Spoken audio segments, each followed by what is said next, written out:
Bonjour et bienvenue sur la cuisine d'Eliloucha, j'espère que vous allez bien les amis. Je reviens parmi vous aujourd'hui avec une sélection de recettes autour d'un ingrédient, cette fois-ci les épinards. Pas toujours facile de faire manger les épinards aux enfants et même aux grands.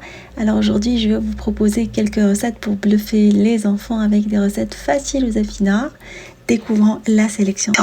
Alors on va réaliser dans un premier temps des crêpes aux épinards et au saumon frais. Le goût d'épinards est vraiment insoupçonnable. Dans un blender, on va mettre des pousses d'épinards, un œuf, du lait, ainsi que du sel et du poivre. On va mixer le tout, blender le tout, jusqu'à ce qu'on obtienne une préparation assez lisse, à laquelle on va rajouter par-dessus la farine tamisée. Alors on va faire cuire l'appareil à crêpes dans une crêpière huilée sur tous les côtés, première face, après deuxième face. Après on va passer à la garniture.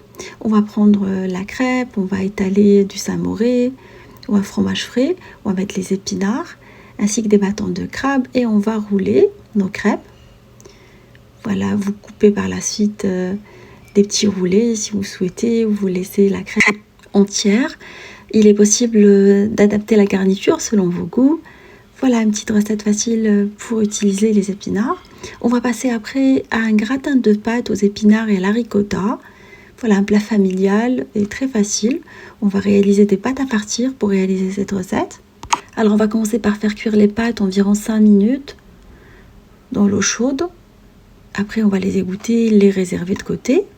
On va préparer les épinards. Alors on va découper des épinards frais pour les faire cuire, en fait pour les faire dégourger. Alors vous pouvez les réaliser avec des épinards congelés si vous souhaitez, cuisant pendant un petit quart d'heure jusqu'à ce que les épinards dégorgent complètement. On va saler et poivrer les épinards. Et après on va passer à l'assemblage de la farce. Dans un saladier, on va mettre de la ricotta, on va rajouter par-dessus de l'œuf, on va mettre du parmesan râpé également, les épinards qu'on a fait cuire, et on va saler et poivrer la préparation. On va mettre de l'ail en poudre, comme vous pouvez mettre très bien de l'ail frais en même temps que les épinards quand vous les faites revenir. On va mettre un tout petit peu de piment doux, piment fort, des herbes italiennes, un mélange d'herbes italiennes. Là, vous épicez selon vos goûts. Après, on va mélanger la préparation à base de ricotta. Incorporer également du fromage râpé, du mozzarella par exemple, ou de l'emmental à la préparation. On va mettre également des noix concassées qui apportent du croquant à la recette, des tomates séchées. Voilà, j'ai essayé de mélanger plein de saveurs italiennes pour un super résultat. On a adoré à la maison. Je vous conseille cette version pour préparer les pâtes farcies. Alors on va préparer le plat dans lequel on va faire cuire les pâtes. Alors je vais prendre un plat au four, un plat à gratin. Je vais mettre de la pulpe de tomate. Je vais rajouter un tout petit peu d'eau. Parce que comme les pâtes elles sont pas complètement cuites, elles vont continuer la cuisson dans le plat. Je vais rajouter un bon filet d'huile d'olive, du sel, du poivre, un mélange d'herbes italiennes. Vous mettez un tout petit peu d'ail. Alors vous épicez votre sauce tomate en fonction de vos envies. Moi j'aime bien quand les saveurs elles sont bien relevées avec des épices et des herbes. Alors, on va mélanger la sauce et on va passer après au remplissage des petites pâtes à l'aide d'une cuillère ou une poche à douille. Moi je les ai remplies avec une cuillère tout simplement. En montant la préparation épinards ricotta, on va les disposer ensuite dans un plat sur la sauce tomate, côte à côte. Après on va parsemer avec du parmesan, des copeaux de parmesan, et on va les enfourner dans un four préchauffé à 200 degrés pendant une trentaine de minutes, entre 30 et 35 minutes. Voilà, la sortie four, vous les dressez avec une salade de roquettes si vous souhaitez. Elles sont super bonnes, garnies avec la farce et agrémentées de la petite sauce bien parfumée. On va préparer après des plans de poulet farcis aux épinards que j'avais servi avec des pâtes farcies aux épinards également. Alors on va commencer par découper des pousses d'épinards en petits morceaux. On va les réserver, on va les mettre de côté. On va rajouter un mélange d'épices italiennes par-dessus. On va mettre également du fromage Saint-Mauré ou autre, Philadelphia, du fromage râpé. Alors j'ai mis du mozzarella râpé, sel et poivre. Et on va mélanger notre farce. Après, on va prendre du blanc de poulet qu'on va farcir avec. On va découper sur le côté, on va pratiquer une incision et on va venir la remplir avec la farce qu'on vient de préparer ensemble, la retasser et on va fermer, avec des cure-dents. Alors cette technique empêche la farce de s'échapper pendant la cuisson. On va par la suite les passer dans la farine dans laquelle je vais rajouter le mélange d'épices restantes italiennes. On va les passer sur tous les côtés dans la farine, enlever l'excédent en tapotant légèrement. Après, on va passer à la cuisson des flancs de poulet dans un filet d'huile d'olive, dans une poêle qu'on a bien chauffée. On va mettre les blancs de poulet à cuire. Sur la première face, on va les retourner sur la deuxième face, 2 à 3 minutes de chaque face. Elles vont continuer la cuisson au four à 190 pendant une trentaine de minutes. À la sortie du four, vous venez les découper. Voilà, on voit le fromage couler.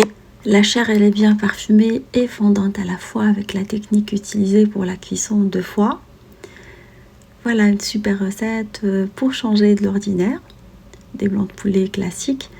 On va réaliser après des msemen ou des feuilletés farcis aux épinards.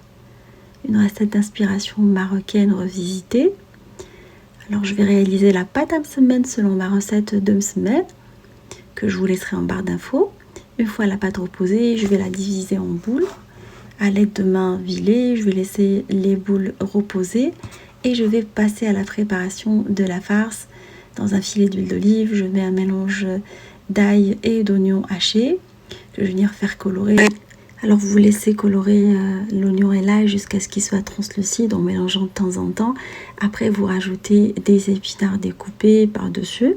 Comme vous pouvez utiliser des pousses d'épinards, c'est plus pratique, ça évite de découper les épinards. Moi j'utilise beaucoup les pousses d'épinards, même pour les smoothies. Alors je vous laisserai des recettes que j'avais réalisées avec en barre d'infos, en plus de celle-ci d'aujourd'hui. Alors vous laissez les épinards cuire jusqu'à ce qu'elles dégorgent complètement. Elles vont diminuer de volume. Après vous rajoutez un mélange d'épices italiennes, du sel, du poivre également. Et vous les laissez colorer. À la fin, vous rajoutez, voilà, comme une fois qu'il n'y a plus d'eau, du samouré, quand vous pouvez mettre du Philadelphia, un fromage frais. Alors vous pouvez même mettre, si vous souhaitez, un autre fromage comme du feta ou du chèvre frais. Vous mélangez en dehors du feu. Vous rajoutez à la fin des noix. Alors j'ai pris des noix de pécan, quand vous pouvez mettre des noix classiques. Et notre farce est prête. On va passer après au façonnage des msemen. Une fois la farce bien refroidie, j'insiste dessus, il faut utiliser la farce bien refroidie au risque de déchirer la pâte. Alors j'ai rajouté du parmesan, j'avais oublié, je l'ai mis vraiment à la fin.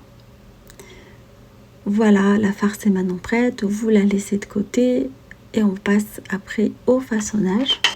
Alors je vais prendre une petite boule que j'ai laissée reposer et je vais l'étaler à l'aide de l'huile et du beurre à température ambiante sur tous les côtés. Alors j'insiste sur les bords en les tirant. Je vais former un carré après. Voilà, une fois qu'on a formé le carré, on va les laisser reposer de côté le temps de finir toute la quantité des msemen de la même manière. Alors je vous laisserai en barre d'infos, comme je vous ai dit, une vidéo pour réussir les msemen. Alors je vais prendre un carré après le repos. Je vais venir l'aplatir légèrement avec un tout petit peu de matière grasse. Je vais disposer au milieu la farce et je vais rabattre les côtés. Alors je vais les couvrir complètement avec la pâte. Je vais disposer mes msemen farcis dans un plat à l'enfour, tapissé de papier cuisson. On va le badigeonner avec du jaune d'œuf battu avec du paprika. Vous pouvez mettre du jaune d'œuf nature si vous souhaitez. Cuisson dans un four préchauffé à 180 chaleur tournante pendant une trentaine de minutes. À la sortie du four, vous pouvez mettre un tout petit peu de parmesan et avec de la persillade ou des herbes italiennes et les remettre 2 minutes dans un four éteint si vous souhaitez. Voilà, ils ont super bien cuit sur tous les côtés, à servir avec une bonne salade si vous souhaitez. Alors j'avais réalisé une petite salade de mâche et on a apprécié l'association des goûts dans cette recette pour changer des msemen classiques. On va préparer après un croque-monsieur aux épinards. Une recette pour changer du croque-monsieur classique. On va préparer une béchamel dans un premier temps. On prépare le roux avec le beurre, la farine. Après, on va rajouter du lait petit à petit en mélangeant sel et poivre. Alors on va rajouter un tout petit peu de muscade et laisser la petite sauce épaissir sur un feu moyen pendant 5 à 6 minutes. Alors je mets les 2/3 par-dessus des épinards que j'ai fait colorer avec du sel et du poivre dans un filet d'huile d'olive. Je vais découper quelques tranches de fromage. J'ai pris du mozzarella que vous pouvez très bien remplacer par un autre fromage comme du chèvre. Je vais répartir la préparation dans une tranche de pain de mie. On va l'étaler un tout petit peu partout. On va mettre les tranches de fromage. Je vais recouvrir avec une autre tranche de pain de mie. Et je vais répartir le reste de la sauce béchamel que j'ai gardée de côté. Le 1/3 que j'ai gardé pour garnir les pains de mie. Je vais répartir du fromage gruyère ou du mozzarella râpé par-dessus. Et je vais les faire cuire dans un four préchauffé à 180 pendant une vingtaine de minutes jusqu'à coloration. Voilà la sortie du four, vous les découpez, vous les servez avec une petite salade si vous souhaitez. Ça vous fait un petit repas pour changer des croque-monsieur classiques. On va passer à la réalisation d'une nouvelle recette, des feuilletés chèvre et épinards, un classique de la cuisine française. Alors on va préparer les épinards dans un premier temps. On va les découper en petits morceaux. Alors prenez des épinards frais, on va les hacher finement.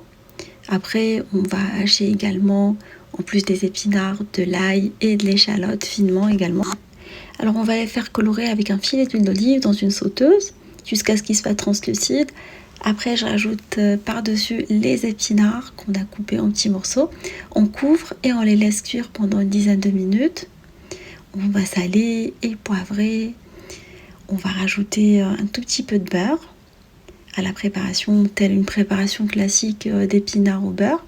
Un peu de crème également pour ajouter de la douceur. Et voilà, la recette est maintenant prête. On va par la suite découper quelques tranches de chèvre. Alors on va prendre de la pâte feuilletée. J'ai pris des carrés prédécoupés, sinon vous prenez de la pâte feuilletée, vous la découpez vous-même. Je vais disposer les épinards à la crème au milieu. Je vais rajouter par-dessus les tranches de chèvre qu'on a découpées.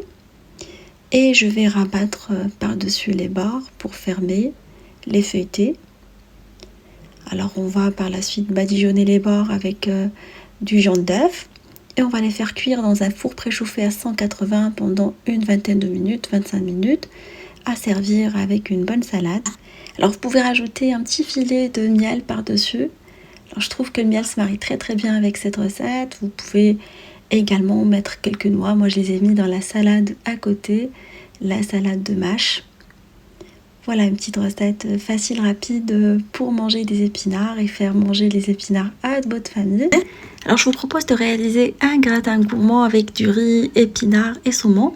On va commencer par préparer un pesto avec de la menthe, du persil, de l'ail, noix de cajou. Alors on va rajouter du parmesan également à notre pesto, de l'huile de noix et on va mixer le tout. Alors vous pouvez mettre de l'huile de noix comme vous pouvez mettre de l'huile de sésame, sel et poivre et vous mixez le tout pour obtenir un super pesto pour changer du pesto classique. Voilà, une fois mixé, vous le réservez de côté. Alors j'ai fait cuire le riz pendant une dizaine de minutes selon les indications du paquet du riz basmati et je vais le parfumer avec le pesto qu'on a préparé ensemble. Alors je vais découper du saumon fumé en lanières. Après on va passer à l'assemblage du plat à gratin. Alors dans un plat à l'enfour, je vais disposer le riz. Je vais l'étaler un tout petit peu partout en appuyant dessus pour égaliser la surface. Je vais rajouter par-dessus les lanières de saumon et je vais finir avec le saumon à la crème ou plutôt les épinards à la crème selon la recette qu'on a préparée tout à l'heure. Vous répartissez un tout petit peu partout, vous parsemez avec du fromage râpé et vous faites cuire dans un four préchauffé à 190 pendant 35 minutes. On obtient un gratin vraiment bien parfumé et crémeux à la fois. Voilà, je trouve que l'association pesto de menthe avec le reste est vraiment fabuleuse. Voilà, mon association de recettes à base d'épinards touche à sa fin. J'espère qu'ils vous feront plaisir et feront plaisir à vos familles. Je vous fais des gros bisous d'amour. Merci pour vos messages d'encouragement et on se dit comme d'habitude, on se retrouve sur la cuisine des Minouchas avec des nouvelles recettes, un nouveau voyage culinaire et à bientôt.